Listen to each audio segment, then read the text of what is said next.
my God. That was like 35 minutes. Real time. Oh my God. Right, so now we're going to be really concise. Shit. Fuck, that was the best intro we've ever fucking done. That was. Do I even try and recapture some of what we've done? Right, let's just try and Oh my God. Right. We've just had a 35-minute conversation. It was the best intro we've ever done. It was 35 minutes and we covered an incredible amount of content. Not before we even got to Aragorn, we had a really good chat. We talked about real world leaders. I talked a lot about like my own political views and how they attracted us, like why Aragorn is such an attractive character. Past that, I talked about earlier today. I accidentally fingered Becca's bumhole, like, and yeah, we talked we talked about Kat. We talked about Kat and how she like sexually abused her boyfriend because he got her a Gondor banner. Like, fuck. That was really nice dedication to Kat as well. It Why don't we was. try and rehash that bit? Right. Just for her Just the sake. Kat bit, right? Okay. Yeah. Oh, And we also talked about Buffy the Vampire Slayer. yeah, as well. we had such a long conversation about Buffy the Vampire Slayer. Right. From the top. I'm actually genuinely gutted about that. Did you not think that was the best intro we've ever done? Like, I feel like it was really good. We had a very We good conversation. We had a very good... Like, it's it been was great very for our, balanced. It's very good for our marriage. Yeah. That was very good for our marriage. And I think it could have gone worse if we didn't have a good marriage. We wouldn't be laughing about this. Like, you would probably slap me and like pat my bags and force me out the house for that. Well, it was me who didn't press record. It wasn't you. True. It was you who noticed. Oh, imagine if I had not pressed record. I imagine it would be quite different. It would have been quite a drama. But we had a very good conversation. Like, I feel closer to you, but I feel bad for these guys. For the listeners. Fuck. Right. Oh, God. We're talking about Aragorn today. We didn't get into too much of Aragorn. Oh, no, we didn't cover anything about Aragorn. It was like literally 35 minutes of just us talking about why Aragorn is an attractive character. Right, that bit I'll kind of I'll lose some of its emotional resonance, unfortunately. But shout out to our German friend Kat. She loves Aragorn more than any other person I know. And her boyfriend bought her a banner of Gondor. And I heard she rode him until his manhood was a smoking nub of meat. And I heard that he almost was like in a cocoon of shelob salivary-ness. Yeah, because like they're still in the early days of the... Because so Kat had said like, oh, you should dedicate this episode to me. And I was like, well, be careful what you fucking wish for. But yeah, you brought up that because they're in the early days of a relationship and he's doing these nice things for her, she's got him like webbed up like shelob and is just milking him. She has spun him. Yeah, and he's just like, he's got like a slight double chin as he stares off into the distance like Frodo, like, with the foam in his mouth. So... Jan. He's been milked. Jan, it's time for your milking. Yes, honey. Yes, dear. Oh, I'm so fucking gutted. I've made so many good jokes about Germans as well. Oh. Fuck. Also, I can't even be asked to ask how you are. I know how you are. We've just talked about it for half an hour. Yeah. Let's just go and lie in bed and do that thing that we were talking about. You just farting in bed and... Oh, yeah, we had this whole conversation about... Becca said, like, it was amazing because Becca said, as a teenager, she thought about her life now. She'd think she was winning because she's basically got like, she could sit on my face at any point in the day. And I said, absolutely, yeah. You've got a season pass for mustache rides. Like, you're absolutely fine. And then I said, I'd find the hardest thing to explain to my teenage self about being married and in a happy relationship. So sometimes you just want to lie in bed and fart. And like last night, you were coming on to me after we'd watched Alien Earth because like the gooey stuff got you going, and I just wanted to go to sleep. I was like, nope, bye. But equally, night, it's so funny to listen to you recapping this story because it also sounds like you're completely making all this shit up. It does. So this is like you're a nutcase. This is something that really concerns me about my life, right? I got promoted at work, by the way, guys. So, Woo! Yeah. But, we've already talked about it. Yeah, exactly. It's fucking... But I'll have to do the voice again as well. So, right, okay, quick speed run of what's been going on in my life. Becca's been playing Animal Crossing. She's still a ghoul about dead people and doing her work. I've been promoted at work. I've wrote a book. I'm writing a second book. I've got a new podcast out called Tolkien in My Sleep by Chris. I hope you can see how pissed off I am that we've lost this time. Oh, where was I going with this? So he's got this lovely podcast. Oh, right, yeah, okay. So the Tolkien in My Sleep podcast, it's very, very different. I don't swear on it. That's for one. There's no NSFW content whatsoever. It is completely designed to help you go to sleep. I read out poems that I write as well as poems from Tolkien's Legendarium. I'll also do like rambling stories and bits of like lore and stuff like that. That it's all just designed to help you go to sleep. And I talk a lot like this, where I keep things very relaxed and very calm, so that if you are doing some mindfulness, or perhaps you're going to sleep, then you can just listen to my voice, because apparently some people find it relaxing. I had quite a lot of requests for it, including several female friends of ours who've sexually harassed me, asking me to read out filthy things. Rebecca saw all this because she was in the group chat, did absolutely nothing to prevent it, which makes me think that I'm just a piece of meat, that she's not bothered about the idea of people getting wet and rubbing themselves to my dulcet tones. I don't know how I'd feel if that was the other way around.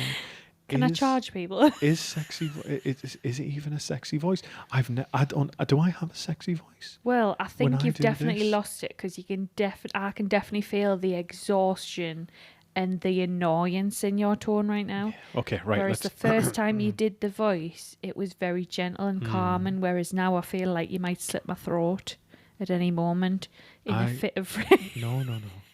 I have my tools. I have my ropes and my tape. I like to bind and I like to be bound. And that is why I am laid down in the boot of your car, waiting for you to finish work. Imagine if someone was driving along. Oh shit, yeah, people listen to this on the way to work. At a traffic light. It's like Eminem, like there's an Eminem song, he's like, I'm in the backseat of your truck with the duct tape stretched out, duck the fuck way down, waiting to straight jump out, grab you by the neck and cover your mouth. What now? Oh, yeah, so I've got a podcast called Tolkien in My Sleep - read by Chris. Very relaxing thing. So I split it up into basically two parts. I'll read Tolkien poems and doggerel and kind of like just little bits of lore, really rambling, really relaxing. Then I'll read some just poems I've wrote myself. Like I wrote one for our daughter about Morgoth stealing the Silmarils, and I did it in the style of Dr. Seuss. And I've just recorded one where I've made up a poem about Beren going through Nan Dungortheb, and I've wrote that in a style I've loosely adapted from The Raven by Edgar Allan Poe, because I like poems that rhyme, right? Yeah. That's just kind of I love it. The latest episode that's going to come out every like week or so, I've read Namarie, which is the longest Quenya text. It's so that's sure to send you to sleep. Yeah, it's pretty fucking cool. I mean, I'm going to give a review. So I listened to your new podcast and I was asleep in minutes. Good. I can't tell you what you said. and you hear my voice every fucking day. It's because, it was a startling amount of people when I put the poll out wanted it. Yeah, like a shocking amount. I didn't think we were so popular. No, me neither. Well, at least I didn't think you were so popular. But I know, it's crazy. But I did have some absolute degenerates asking me to read some like smutty fanfics, and I was like, where the fuck would I even put that? Yeah, like, I want to read on this though. I feel like there'll be some people that might like my dulcet tones. And would you not be a really good one for us to read? Soothing. Yeah, it's because you told me you used to get wet to the Goblin Market, like a woman reading that. But I tell you what would be really good for us to read together would be the Ent and the Entwives song. Oh yes, that'd be good. Yeah. Because that'd be pretty cool. So we'd read it like this, and I'd say, Rebecca, would you like to touch my big branch? I'd say, yes, please. I'll rub all those bits of bark right off. Well, if you could just help me polish my staff, and while these guys go to sleep, I'll just... There I am inside you. But no, right, there's nothing like that on that podcast. It's just very much designed for sleep. That's all it is. Just sleep and mindfulness. It's relaxing. Tolkien in my sleep, read by Chris. Fucking hell. Right, this is the first episode of the series on Aragorn. I don't know how long the series will be. We'll get there when we get there.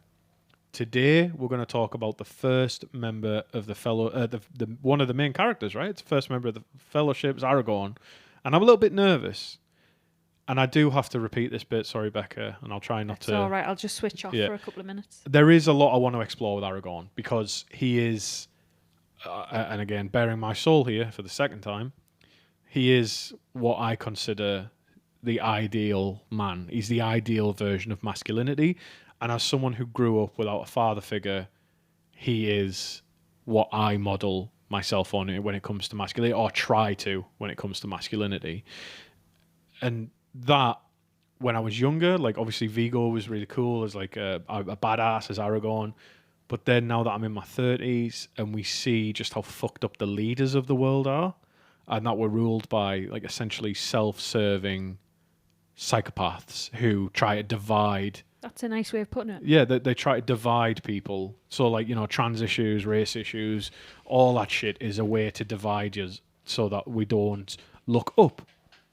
And we don't look at these people who are serving themselves and focus on them. Because, in my opinion, it's rich versus poor. It's that is what the main issue in our world is.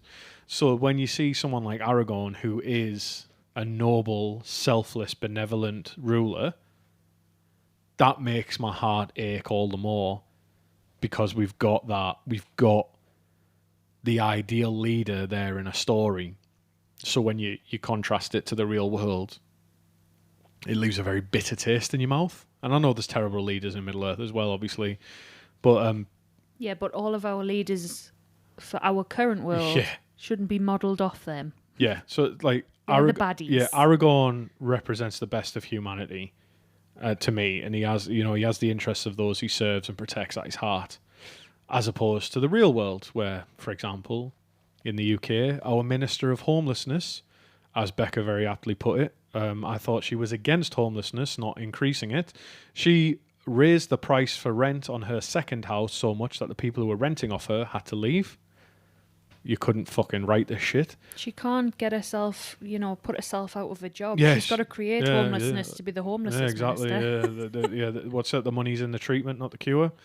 And then our Deputy Prime Minister, Angela Rayner, currently being investigated because she bought a second holiday home for £800,000 during a time that there is a fucking national cost of living crisis. And then there's reports she didn't pay the right amount of tax on it, when the most of British people will at some point inevitably have their taxes raised.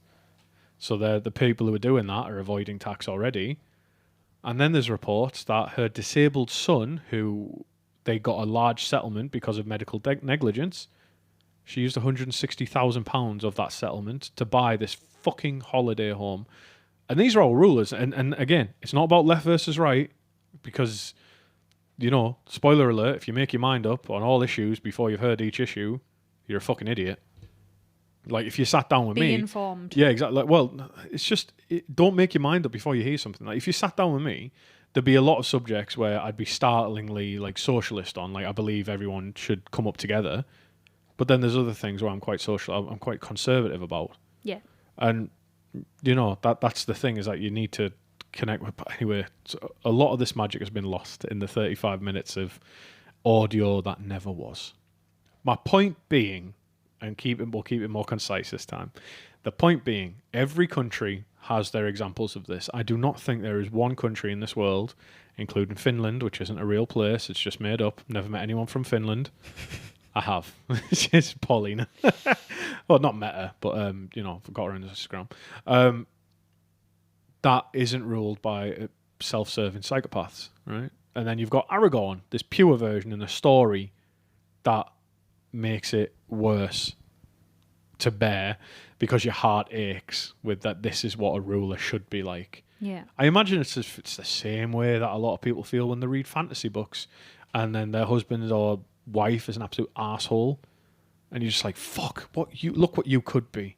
Dear Angel from Buffy, your heart must ache every time the credits roll and the TV goes blank and you see my fucking... Now I turn over and see your arsehole puckering. My gut reflection.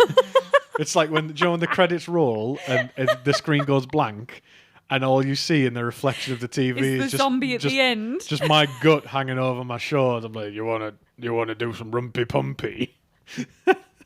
You wanna go for a mustache ride? You're so rude. Yeah, accidentally fingered your bum earlier as well.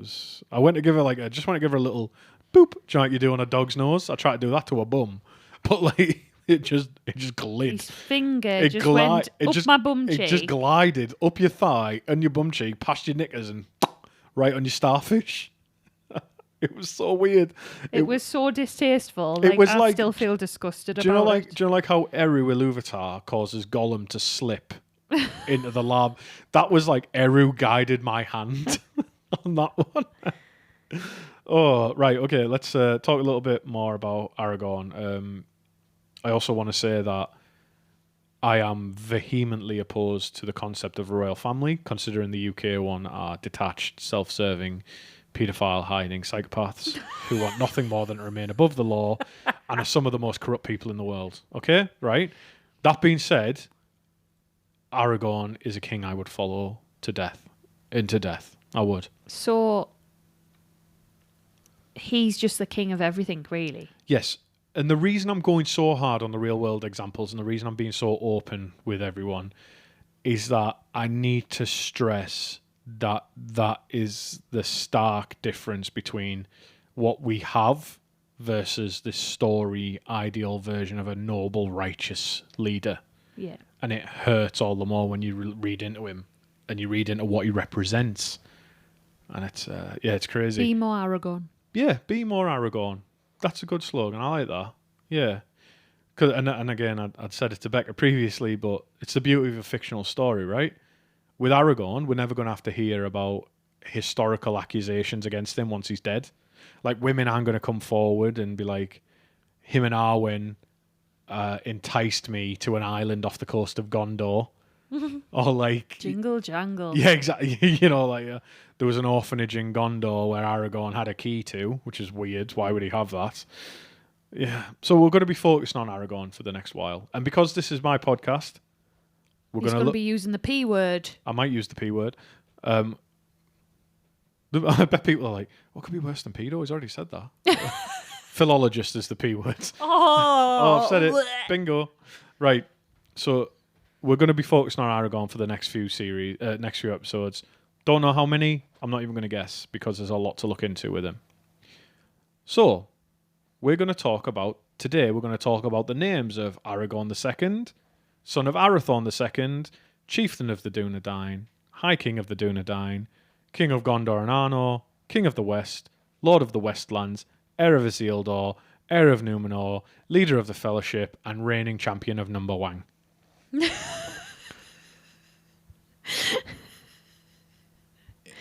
It'll be done when it's done. So that was everything condensed before we realised we weren't recording. Now let's move into the fresh stuff. Yeah, I mean, it was far more exciting than that. It was that unreal. 10 minutes It lost media. I almost wish I was on some kind of watch list so I could request the bug audio recording of that. Well, I think because we watched Alien Earth last night, I was thinking, it'll be fine because we'll be able to just tap into our memories and we'll be able to get back the data. Do you know what I mean? When he's like recovering the files, that sort of thing. I'm not going to create any spoilers, but you can do a file recovery, can't you? Yeah, if you haven't watched Alien Earth... Just not a non-recorded thing. Yeah, if you haven't watched Alien Earth, it's unreal. Buy my book, The Horror of Beamish Hall. Listen to the podcast, Tolkien in my sleep. So, Aragorn is a Sindarin name, which means revered king. But what is interesting about this is that the Sindarin adjective gorn means dreaded or revered. So even if he was a shit king, his name would still be accurate. Although it's not totally true. I am just being quite facetious there. It depends on the audience. Well, kind of, because Tolkien himself said that when he put the word dread, it's dread as in the dread that comes from being in the presence of something majestic. Like you would feel, do you know, like how you when the police drive behind you, you start thinking, "Oh shit, they're going to No. pull us over. I've done something wrong." Absolutely not. No, it's that overwhelming. It's a sense of awe. Yeah, It's the sense of awe, and that is how some divine beings are described, right? So, like, you know, when angels in the Bible appear and say, like, "Be not afraid," and again, don't get me started on the idea of Tolkien splitting the Christ figure between Aragorn, Gandalf, and Frodo. that's another episode. Possibly something to look into, right? So, Gorn means dreaded or revered. Aran means king. So it's Aran is Aran, then Gorn. You lose the N at some point. The King of Dread. So, yeah. So Aran means king, but Tolkien also classified it as high or noble person, chief, or king. So there's a little bit more to it, just like a high station. And there's a variation of the name in Sindarin, which is Arangorn. So none of the letters are lost. So to get Arangorn, then Aragorn, means that even though it's a Sindarin name, it does a little bit of evolution to get the version we know of. And the origins of this name were written in our good old friend to the podcast, Palmer Eldalamberon, which is the Journal of Tolkien Linguistics. And that was in issue 17 where I found a lot of this stuff. And we've referenced this Palmer Eldalamberon before, because it's a big resource for people who study Tolkien's language, right? And in this version, in this journal, it has Tolkien's notes in, and there's a crossed out word in the journal which is Aragorn, Argorn, which is noted as the pure Sindarin version of the name Aragorn. So as always, like his name's done a bit of, it's done a bit of evolution through the fictional languages. And the more I write my own stuff, like the more I write my own stories, and I've finished one novel, I'm working on a fantasy one, which is very high fantasy, and I'm working on another horror one. The more I realise that Tolkien, it was just a fucking lunatic. I've never been like the right. Let me show. Like, let me tell you this, right? So, the horror novel I'm writing is set in 16th century England, right? I thought I was a bit crazy when I went through crop yields for 4 years from 1594 to 1598, because that was 4 years in a row where crops failed in Britain. Yeah. It caused an incredible amount of tension, and it was towards the end of the reign of Queen Elizabeth, right? Catholics were called recusants. It was illegal to be a Catholic. It was not a good time. Add to that, you see just how much tension is caused when food starts to fail. I then went through what is the most common foods that were grown in the northeast of England. It was barley and oats. And then what do they look like when they fail? All of that, which was about 2 days of research, went into a sentence. You know the crops are black and spotty. They're going to fail again. That was it, right? That's the fucking worst, I thought. But Tolkien went a layer deeper in that he would have had a fictional history for why it's called barley or why it's called oats. Like this guy, and the only other person that I've seen who has this level of intensity about their fictional worlds. No, Stephen King. Chris Chan. Oh, Lord. So the only thing that separates Tolkien from Chris Chan is jail. Well, there's quite a lot of things. I don't think Tolkien ever shagged his own mum. But they both have a crazy, obsessive world that they built and hallucinated into reality.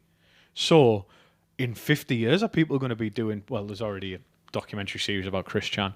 But, like, are people going to be reading Sonichu comics with the same level of, like, obsessive detail? Because...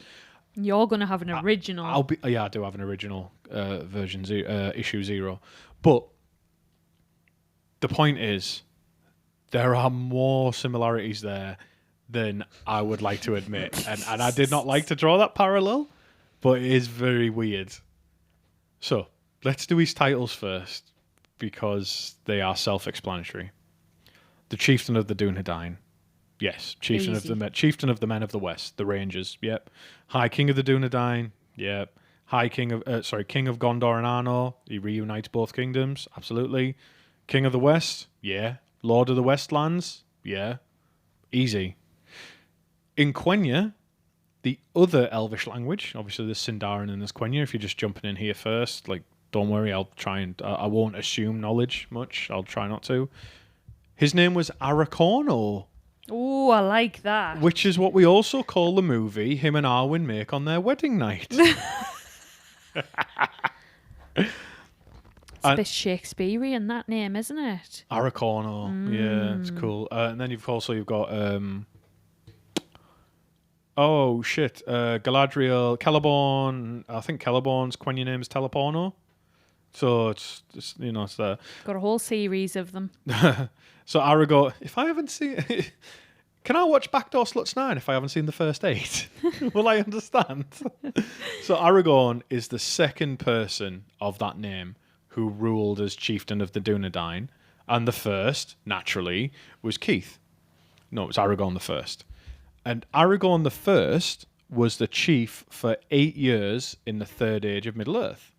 He was born in the year 2227 of the Third Age and was the son of a man called Aravir and was then succeeded by his son Araglas.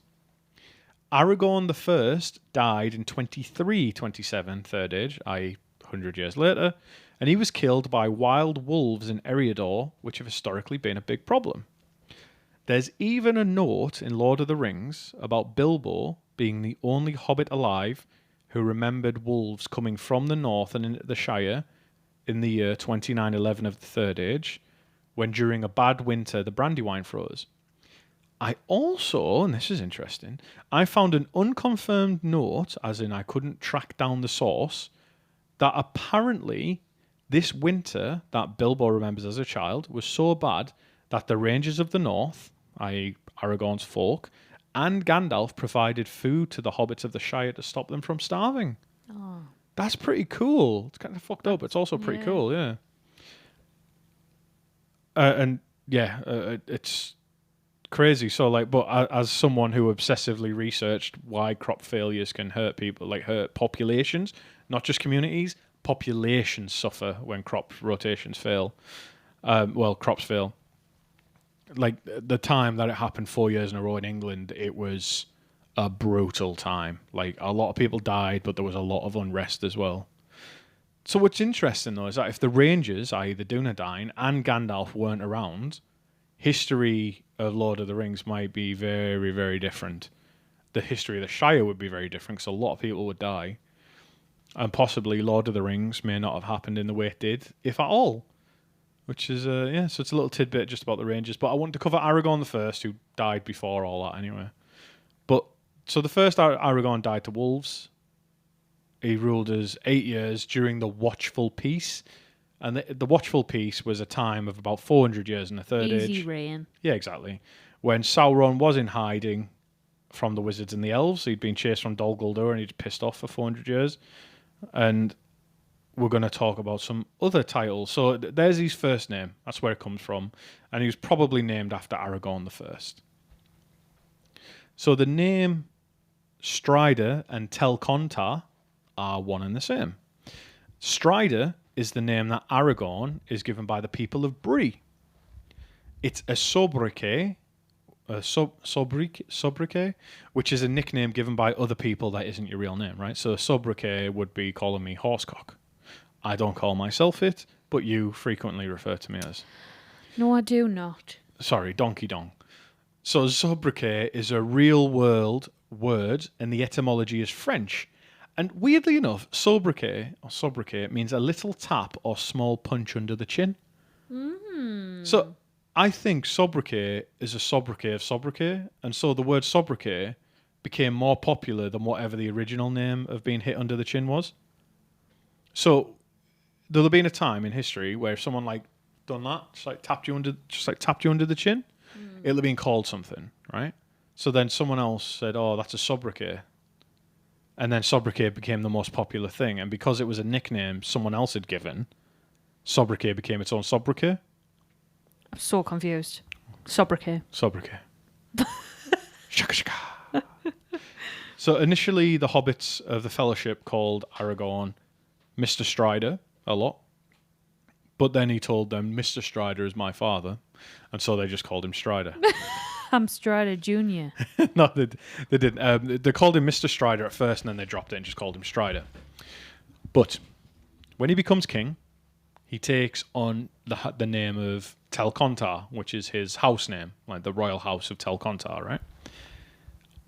And the reason he does this is because Pippin calls him Strider in front of other people, like the princes of Dol Amroth, in front of Éomer, and Aragorn finds that amusing. So Aragorn, as the royal name for his house, takes the Quenya name Telcontar, which in Quenya means Strider. So it's like it's a little joke. It's got good humour about him. Little nod. Aye. Another title is Longshanks, and this is someone who has long legs, like yourself. Thanks. And apparently the fellas of Bree had short legs, so they called Aragorn this as a sobriquet. And that's the word of the day, is sobriquet. And apparently it was Bill Fernie who came up with this, who is a twat. And he was also the original owner of Bill the Pony. Not much else to say on that one. Isildur's heir, which is the one you feel like you never fucking hear people stop calling him this. Oh, Isildur's heir. He's the heir of Isildur. Isildur's heir. It's exactly what it says on the tin. It's a poetic way of referring to him. I would love if my descendants were called the heir of Chris. It's just awful. I love that. You are like I hate that. 200 like years living in from someone's now. shadow. 200 years from now, someone's just like, you can't do that. And I can. I am Chris's heir. Like, yeah, fair enough, yeah. You do it. That's like people who try to associate with the royal family. Oh, yes, my cousin's aunt. I'm 58th in line for the throne. And? Yeah. I'm 58th in line at McDonald's on a Saturday morning for my breakfast. I still want people to be called the heir of Chris. I want them living in my shadow. The shadow of my big... In your mist of fart. I want to see them living in the shadow of my big fucking statue. So, the Dunedain. It's a singular of Dunedain. Or Duna don't. I do, I don't. I can, I can't. So the singular of Dunedain, it's mainly used in Rivendell and especially by Bilbo Baggins. It means man of the West. Dunedain means men of the West. Let's break it down even further. Edain is human, Dun, West. Edain, you got the three houses of the Edain in the first age. It's that. And Edan, I imagine, would be man. Now, those are the easy ones. We're going to cover a few more now. But there's two that are going to be fucking solid. So, buckle in. Oh, Lord. This is a really good one. And I was genuinely moved by this when I was researching it. One, because I had absolutely no concept of how important it was. I thought it was always just a throwaway name. And two, because of what it does represent. It's the philosophical concept. It's just amazing. So this is Estel. And this is when Aragorn sung that song with Kanye West about him being an American boy. And it was really popular for a while. You stole my joke. But right. Do you know what I thought? I'm not going to lower the tone when we first started recording. I'm not going to lower the tone, so I didn't say anything. And in my head, I was singing. Well, she said once to me, cool. Yeah, she said once to me, cool, down, down. And then she just said, don't act a fool now. I'm fucking crazy. Ow. Right. Early in Aragorn's life, he lives at Rivendell, right? He's fostered there. Yeah. In order to protect his identity as the heir of Isildur, Elrond names him Estel. And in both Quenya and Sindarin, Estel means hope. There is another word that means hope in Sindarin, which is Amdir. We'll come on to that in a bit. But Estel, and this was what I was amazed to find out, it isn't just that feeling of hope. That when they say Estel, they are referring to a very complex concept. And we're going to talk about that now. It's not just the feeling of hope. Estel is a philosophical concept. And it means that Estel, in reference to Aragorn, is the summation of all elvish faith, all elvish belief. So when the elves say Estel, they are expressing a very specific concept. They are expressing the belief that ultimately everything happens for a reason. That Eru, i.e. God, has not forsaken them, and that everything is for the benefit of all of his children in the end. That is Estel in a nutshell. Estel is that concept that when you say you have hope that everything that happens is because Eru has designed it so that it has to happen in order to reach the ultimate end that Eru wants the best for everyone forever. Nice. Ain't no sunshine without rain. It's nice. Right? Yeah, I like it. He's really put some thought in when he was naming that child. Estel, for elves, is the way. It's their core of belief that they're able to endure the long years and the ages of the world.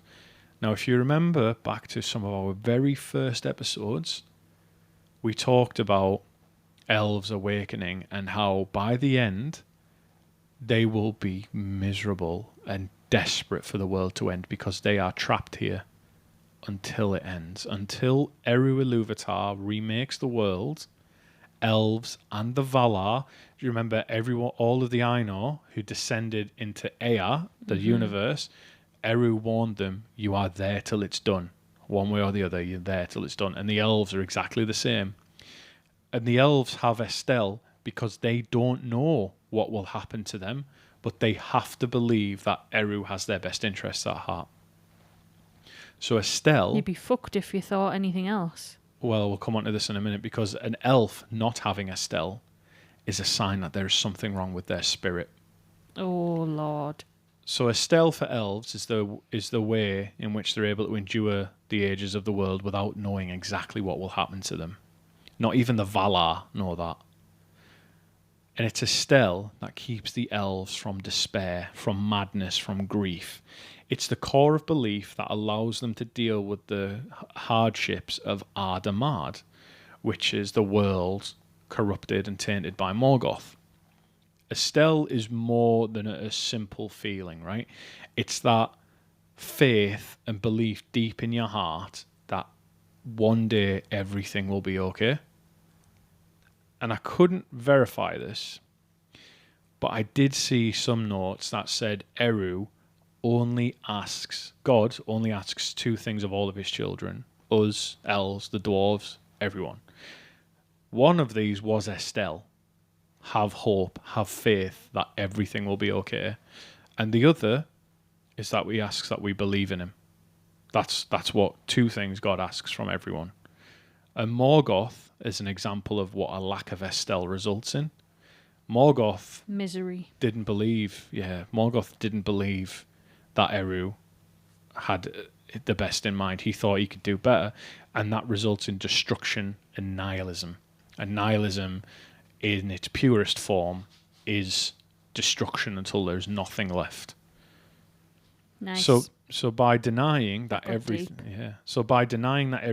ultimately was for the good of creation, a lack of Estel leads to a great evil. So elves have Estel, but humans were flawed almost from the beginning of us waking up. Because remember, humans soon after they woke up began to worship Morgoth as their god, and they lacked a belief in Eru. So we lacked Estel, right? So Aragorn being called Estel and then leading people back to the right way, it's a big comeback for humans. Big comeback. We're on the rebound. And I agree with this. I couldn't find the fucking note. It's been unfortunate. But it is said that Finwë, do you remember Feanor's dad? Yeah. Do you remember his wife died? And then he remarried? Yeah. Because she said she was never coming back? Arsehole. Yep. So it was said that Finwë failed in his Estel when his first wife died. By remarrying, it led to all the shit that resulted from that. The kin strife, not the kin strife. Sorry, that was Gondor. The kin slaying, the exile of the Noldor, all the evils of the Silmarils, like all of that was from Finwë not having faith that everything would turn out okay in the end. So when Miriel died, Finwë lost his way. Because Finwë lost his wife and he wanted to remarry, he didn't have faith that everything was for a reason. Yeah. And so that resulted in all the stuff that happened with Fëanor being a little bitch. And it could be seen as argue pretty convincingly that anything bad that happens in Middle-earth can ultimately be traced back to a lack of faith in what Eru is doing. And a lack of belief that God has the best interests of everyone at heart is what leads to great evils.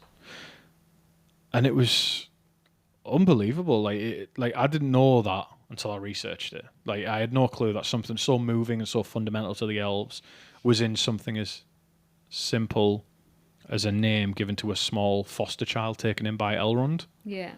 Which is it was quite moving, to be honest. If you are interested in the concept of evil in Middle-earth, and if you are a member of the Tolkien Society, or you even just reach out to me via DM, I'll send you a copy. I've got an article I wrote and was published in one of the Tolkien Society's magazine. I think it was in Amon Hen. And I wrote about the nature of evil in Middle-earth. And I did say my ultimate conclusion was that Eru allows everything to happen because it needs to happen in order to get to the perfect world that he envisions. So it was quite nice to be quite vindicated by that. I had no idea about all this Estel stuff because the Legendarium's so big, you're going to miss stuff out. Yeah. But yeah, anyway, so I hope that bit gives you a good insight in how significant Estel itself is as a concept, and two, how important Aragorn was to the elves for him to be called that. Amazing. Yeah, fuck. So let's cover some of the names before we get to the next big one. He had another name, which was Envinyatar. And this was a title taken by Aragorn after the Battle of Pelennor Fields. And in Quenya, it is a title that means the Renewer. And there was a prophecy amongst the Dunedain that he would reunite the two kingdoms of the peoples. And so he renewed the hope of the Dunedain. He was the Renewer. And Wingfoot, a name given by Éomer when he saw his Nike trainers. Nice. But no, it was a name given by Éomer when he finds out how far Aragorn, Legolas and Gimli travelled when they were chasing the Uruk-hai across when they kidnapped Merry and Pippin. Yeah. They did 135 miles in just under 4 days on foot. Crazy. Did he get a medal?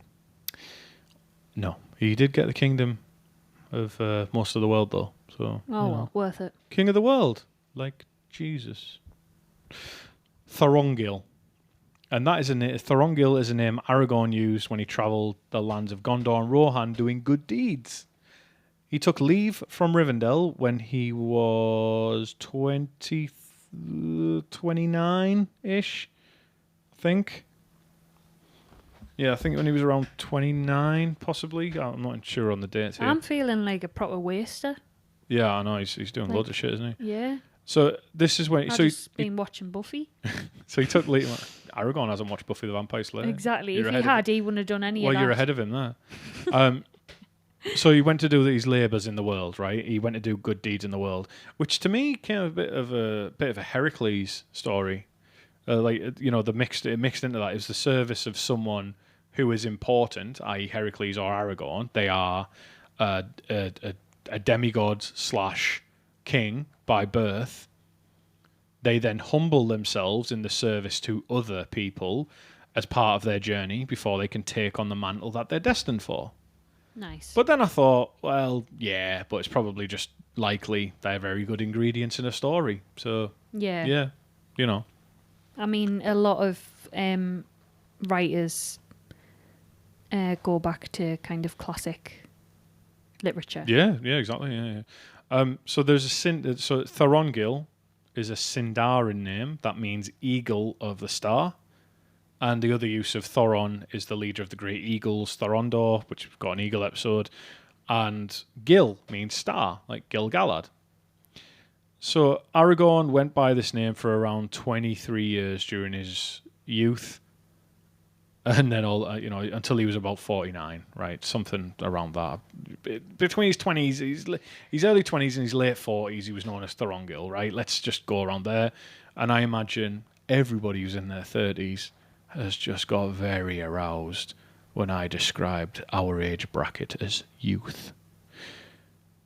He died when he was 210, though, so everyone just fucking simmer down. We're going to die when we're 50. And we'll cover his time as Thorongil when we get there.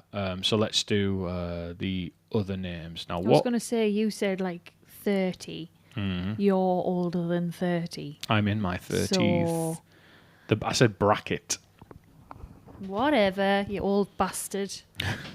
Oh, actually, there's only one other name we're going to cover today, but it's a doozy, and it's got a story to go with it, which is Elessar, the Elfstone, which always confused me as to why he was called Elfstone. And boy, howdy. Wow. So I've saved this for last, and we'll end the episode today on this. Elessar may be perhaps his other most well-known name, and it's Quenya and means Elfstone. The Sindarin version of this name is Ethelhan, whereas Ethel is elf and San is a way to describe stones, small stones. You've got Sarny Ford, like Stony Ford, right? Stuff like that. In terms of Elfstone and Elessar, though, it's a weirdly deep topic, just like Estel was. So let's go into it, right? Why is Aragorn called Elfstone? Well, the short answer, he takes the name from a jewel he receives and wears. Okay? Yeah? Mm-hmm. Long answer, the jewel is a signifier of mad shit, has a very long history, and it might be one or it might be two. We don't really know. So it's pretty rare. Oh, yes. It's also called the Stone of Erendil, and is comprised of one great green jewel or perhaps two great green jewels. They may have healing powers, and there are mysteries surrounding its creation. There may also be more than one, like I've mentioned, but let's have a go at trying to make sense of this. The Elfstone, possibly. The first one, anyway. If there is more than one, we'll talk about this first one, the original. The Elfstone was created by Noldor jewelsmiths in the first age of Middle-earth in the hidden city of Gondolin. We've talked about it, but we've never covered it on the podcast. An incredibly important place. Yeah. And one of the saddest events is the fall of Gondolin. The jewel was possibly created by Enervel, the jewelsmith, and he's never mentioned anywhere else.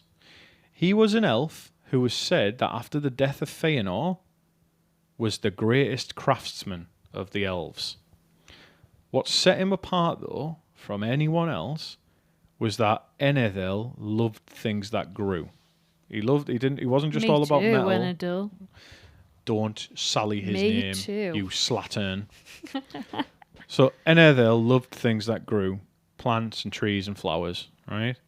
One of his favourite sights was seeing sunlight between the leaves of trees. It was beautiful. So, he set his mind to that. And what he created was said to astonish all who looked upon it. A jewel that was as green as leaves was able to imprison the clear light of the sun. Oh, that sounds delicious. Beautiful. Yeah. It's said, though, that anyone who looked through the jewel would see marred and broken things as whole and healed. And it's linked to healing powers in that it said anyone who wore it would have the power to heal people they touched. Now, this is a bit of Chris speculation. This is Chris speculation. This is not law. But part of me wonders if this gem or jewel somehow manages to recall some aspect of the music of the Ainur and may glimpse either the world without Morgoth's taint, or perhaps they're given a small glint of Arda healed, as in the world it'll be when Eru remakes it with the second music of the Ainur, like the true paradise. Yeah. Maybe the healing powers of the Elfstone are actually just banishing the funk of Morgoth's taint.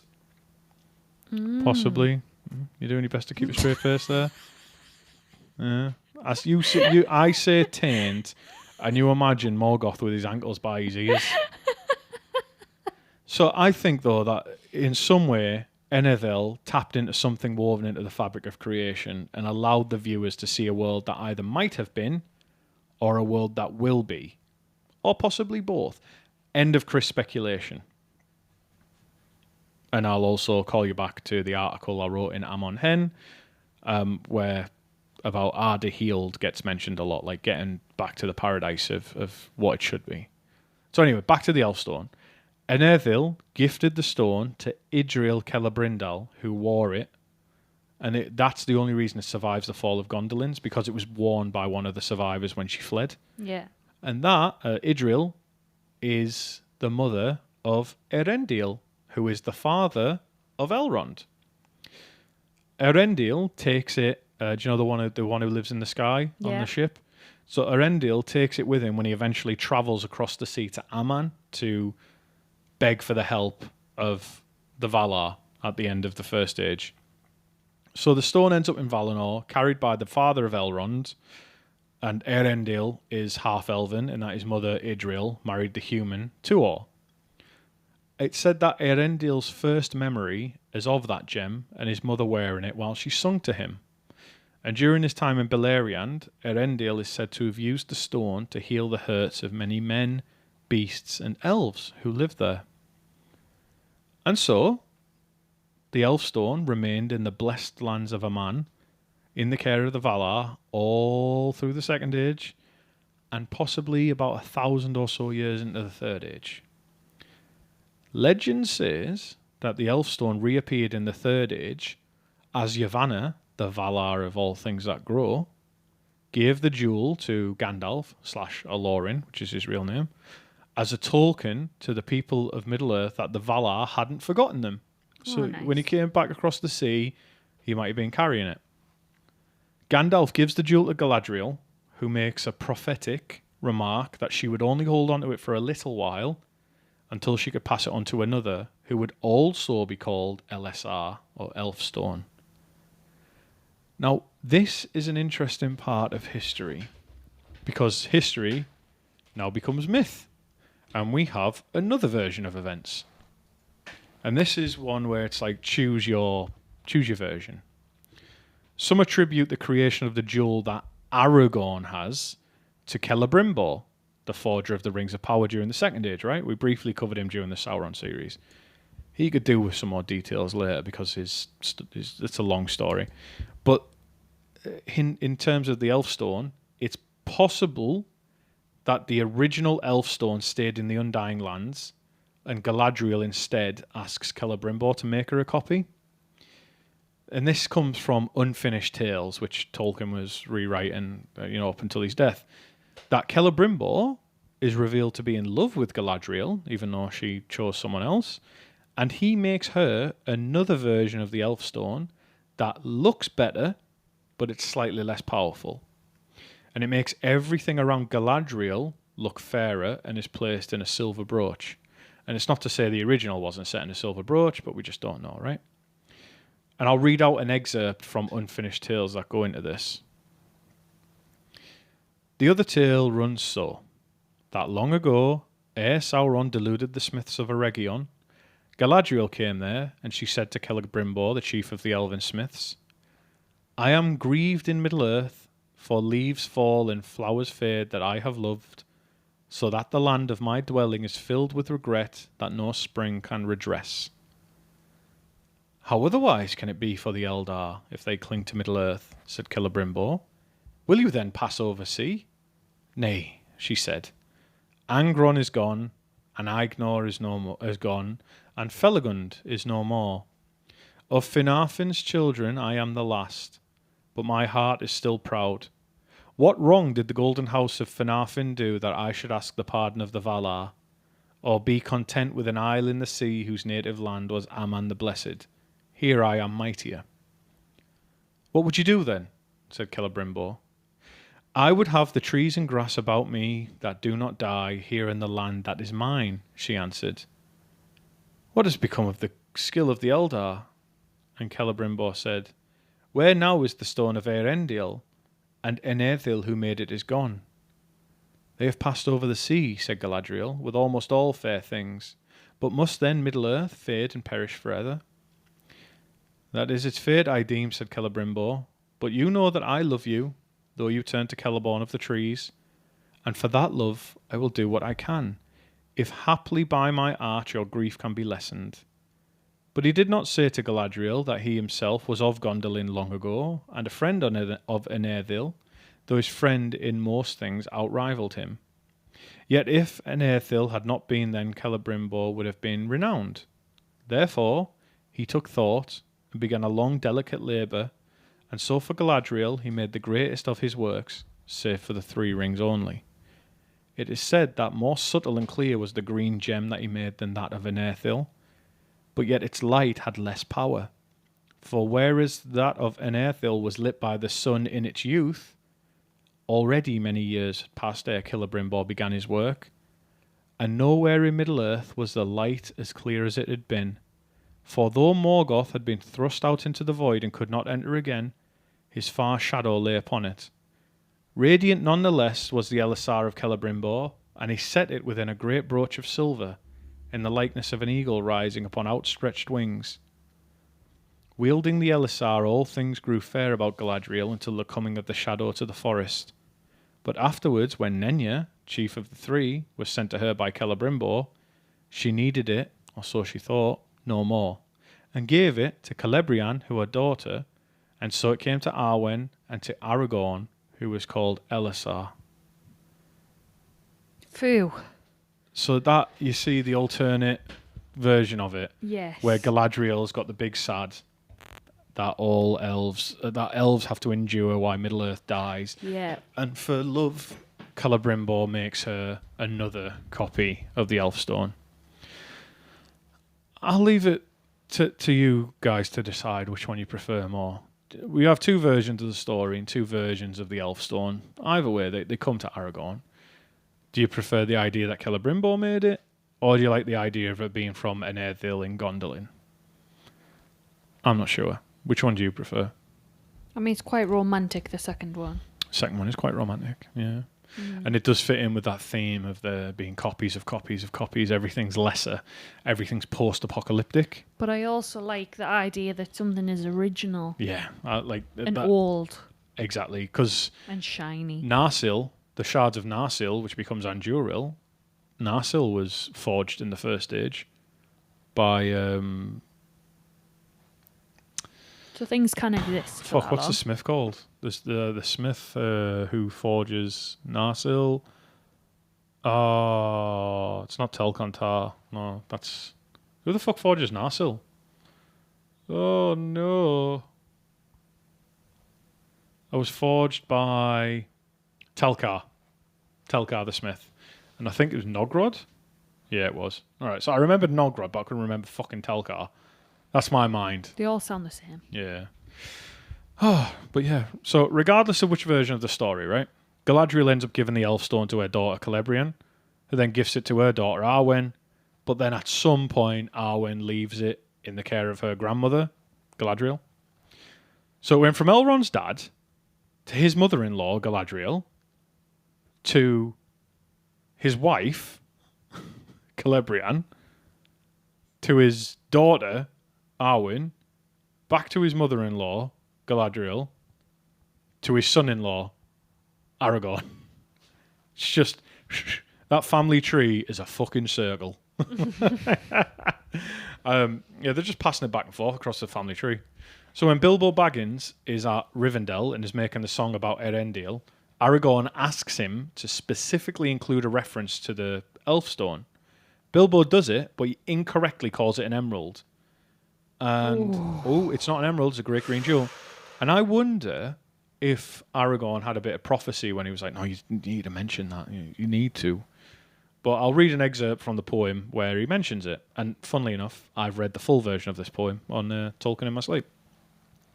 In panoply of ancient kings, in chained rings he armoured him. His shining shield was scored with runes to ward all wounds and harm from him. His bow was made of dragon horn, his arrow shorn of ebony. Of silver was his habergeon, his scabbard of chalcedony. His sword of steel was valiant, of adamant his helmet tall, an eagle plume upon his crest, upon his breast an emerald. And that's where we have the reference to Erendil wearing the Elfstone. So Galadriel regains control of the gem, and then when Aragorn and the Fellowship are leaving Lothlorien, she pins it to him. And there's then a reference to Aragorn described as many years of toil falling away from him, and he seems more majestic, which makes me think it's that rejuvenating effect, right, of the stone. And that's where the Elfstone comes into his possession, where it stays.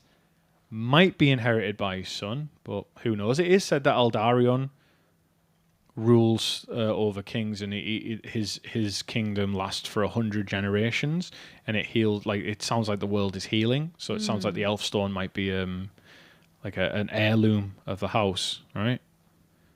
But yeah, it's the long answer to this title. Because he's got lots of names. It's the name of an incredibly important jewel, and a name that Aragorn took. And shock, another area of Tolkien where a load of history revolves around something shiny. Quelle fucking surprise. That's French, which means, oh my god. So we took a detour there, right? And yeah, maybe he is the human Elfstone because he begins to heal the world with his hands. And it says the hands of the king are the hands of a healer. Like, he is skilled as a healer, and I imagine the Elfstone just kind of amplifies that. That's all of Aragorn's names and titles. Next time we'll cover his story. We'll start from the beginning. I might also talk about the swords a bit more, some of his drip, some of his items, and that's about the end of it. Oh, last thing. Aragorn and Arwen are distant cousins. That's gross. There you go. But can't escape from the real world that much. Does he have a name for that? Distant cousins. Oh. Just distant cousins. It's not just part of his name. He's not got another name that says cousin fucker. I was thinking cousin fucker. Weird. So what's that, like 8 names he's got? I didn't count. You'll have to go back through and count. Rewind the episode, listen to it loads of times, put my metrics up, and then tell me how many names he's got. I don't fucking know. But that's it. That's and the best thing is, we've not covered any of his history. Nothing to do with the story. We've skimmed. We're just talking about his names. My favourite of that was learning about the concept of Estel. I like that bit. Yeah. That is amazing. It's so heart-wrenching to think that the elves have that hope, and to put a name to something that I've talked about and guessed at, like, through a lot of Tolkien. So yeah, that's what did you think of that? I enjoyed that. I liked having you back on the podcast. Thanks. It was nice to have a little chat in the beginning, and this episode would have been 90 minutes. Have a second chat. Yeah. We've had one podcast, yes, but what about second podcast? Like, at this point, it's very late. It's is. very dark. It is. It's 9:30. Yeah, we started at 7:30. Yeah. Like, it never normally takes this long. I'm sorry, it's not me, it's you. I mean, it's not you, it's me. But I'm sure it happens to everyone. I have enjoyed it. Very interesting, and about the gem. I do like that part. Right, I think we should call it there because my mouth is very dry and I need a drink. I can feel my lips getting all dusty and musty and crusty.